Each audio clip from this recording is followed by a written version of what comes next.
మాత్రం కంపల్సరీ అత్తని నాకు స్వీట్ చేసి పెట్టమని అడగాలి. చెప్పు, నాకేమైనా స్వీట్ చేసి పెట్టచ్చు కదా అత్త? చేసి పెడతా. Let's go. పౌడర్ని డైరెక్ట్గా మిల్క్లో వేస్తే సరిగ్గా మెల్ట్ అవ్వదు, కాబట్టి మనం ఏం చేయాలంటే ఫస్ట్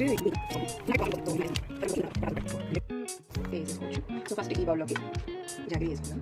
హాఫ్ లీటర్ మిల్క్కి 150 జాగ్రీ అనుకో, 12 పాలు పేస్ట్ ఇది కూడా వేసేసుకొని ఇప్పుడు మనం బాయిల్ చేస్తాను. Please last ingredient pepper. ఈ పెప్పర్ కూడా వేసేద్దాం.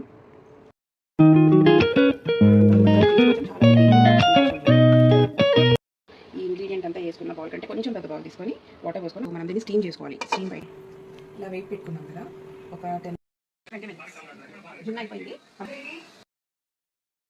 చాలా జాగ్రత్తగా తీయాలి, ఎందుకంటే ఇక్కడ కూడా కాల్ వచ్చేసి. సో దీన్ని ఎలా సర్వ్ చేసుకోవాలంటే 4 hours ఫ్రిడ్జ్లో పెట్టిన తర్వాత ఫైనల్గా ఈరోజు జున్ను చేసుకున్నాం మేము.